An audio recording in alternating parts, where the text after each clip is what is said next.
ये computer repairing की पहली क्लास है और इसमें मैं आपको कंप्यूटर रिपेयरिंग के लिए जितने भी जरूरी इंफॉर्मेशन है सभी आपको स्टेप बाय स्टेप देने की कोशिश करूंगा। तो इस चैनल का जो सबसे मेन एम है वो है फ्री ऑनलाइन रिपेयर कोर्सेज, जैसे मोबाइल रिपेयरिंग, लैपटॉप रिपेयरिंग और डेस्कटॉप रिपेयरिंग। इस तरह के कोर्सेज जो होते हैं वो सभी को आप सीख सकते हो। तो इस वीडियो में स्पेशली मैं आपको कंप्यूटर रिपेयरिंग से रिलेटेड कुछ बहुत ही इंपॉर्टेंट इन्फॉर्मेशन देने वाला हूँ। तो आप यहाँ पे देख सकते हो कंप्यूटर, दो तरह की कंप्यूटर हम मोस्टली यूज करते हैं। एक को बोला जाता है डेस्कटॉप और दूसरी को लैपटॉप बोला जाता है। तो इस वीडियो में हम स्पेशली डेस्कटॉप मदरबोर्ड के बारे में बहुत सारी बातें करने वाले हैं। तो डेस्कटॉप मदरबोर्ड की रिपेयरिंग से जुड़ी पहली लेसन है और ये लेसन आप रिपेयरिंग्स एकेडमी पे देख रहे हो और मैं हूँ आपके साथ। सबसे पहले हम जानते हैं कि व्हाट इज अ मदरबोर्ड, मतलब एक मदरबोर्ड क्या होता है और कंप्यूटर के अंदर एक मदरबोर्ड को क्यों रखा जाता है। तो सबसे पहले हमें यही बातें जानना बहुत ही जरूरी है। तो एक मदरबोर्ड किसे कहा जाता है, तो आप यहाँ पे देख सकते हैं जो बड़ा सा पार्ट है, ये पूरी की पूरी पार्ट को हम मदरबोर्ड कहते हैं।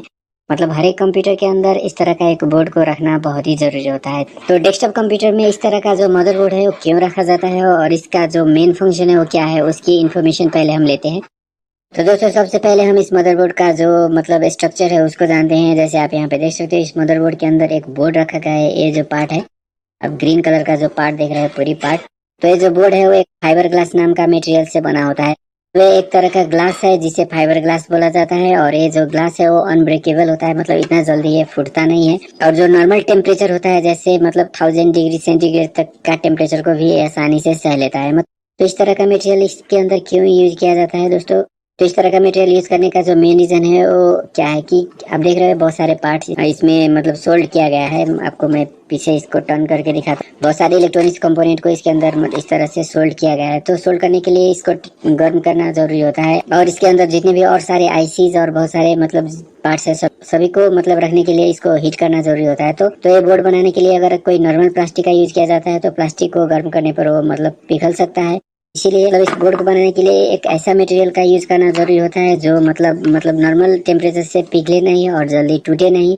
और उसके बाद क्या हो, वो मटेरियल इंसुलेटर भी हो। और इंसुलेटर का मतलब क्या होता है कि जिसके अंदर मतलब करंट का फ्लो नहीं हो, मतलब ये जो बोर्ड है उसके अंदर करंट का फ्लो नहीं होता है।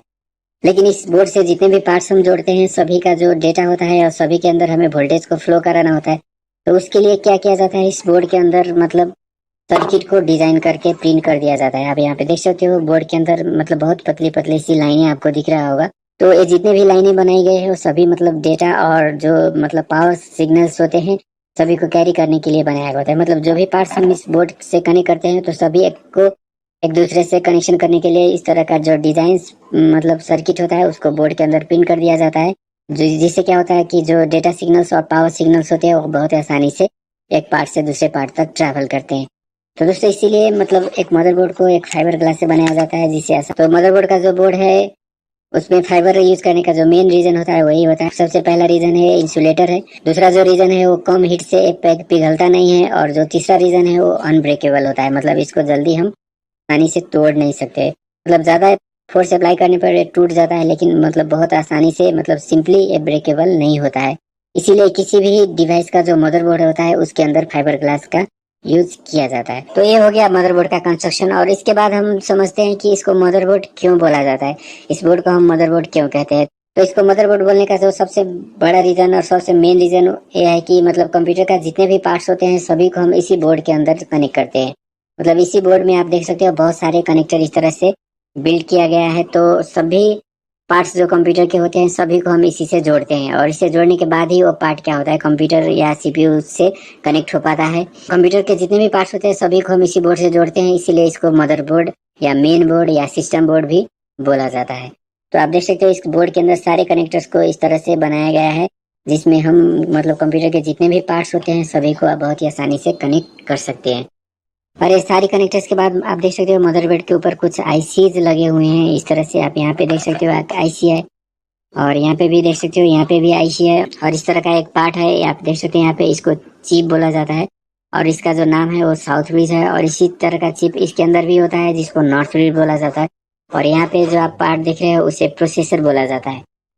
तो मतलब मदरबोर्ड के अंदर सिर्फ मतलब कनेक्टर नहीं लगा होता है, कनेक्टर के अलावा इसके अंदर बहुत सारे आईसीज भी लगे होते हैं और चिप भी लगे होते हैं। और क्या होता है कि मतलब छोटे छोटे कंपोनेंट्स भी लगे होते हैं। यहाँ पे आप देख सकते हैं बहुत सारे छोटे छोटे कंपोनेंट्स सभी आईसी के बगल में कंपोनेंट्स, और यहाँ पे आप देख रहे हो मॉस्फेट्स लगे हुए हैं।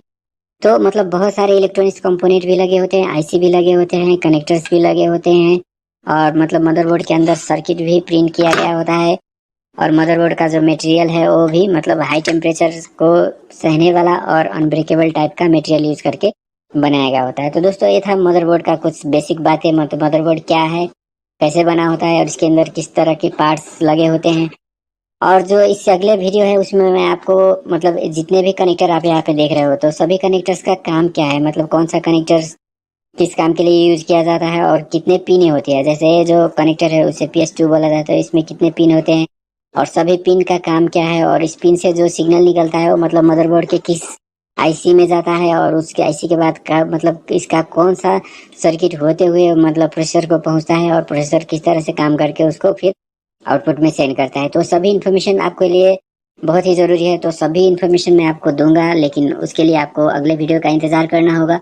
तो इससे अगले वीडियो अगर आप देखना चाहते हैं तो नीचे जो कमेंट सेक्शन है वहाँ पे आप कमेंट करें, और कमेंट के साथ साथ इस वीडियो को लाइक करें, और चैनल अगर पहली बार देख रहे हैं तो चैनल को सब्सक्राइब करें। और अगले वीडियो आने तक आप क्या कर सकते हो, हमारे चैनल पे जो मोबाइल रिपेयरिंग से रिलेटेड वीडियोज है उसको देख सकते हो, और डेस्कटॉप रिपेयरिंग से जुड़ी भी कुछ वीडियोज है, और लैपटॉप रिपेयरिंग से जुड़ी भी कुछ वीडियोज ऑलरेडी हमारे चैनल पे है, तो उसको आप देख सकते हो।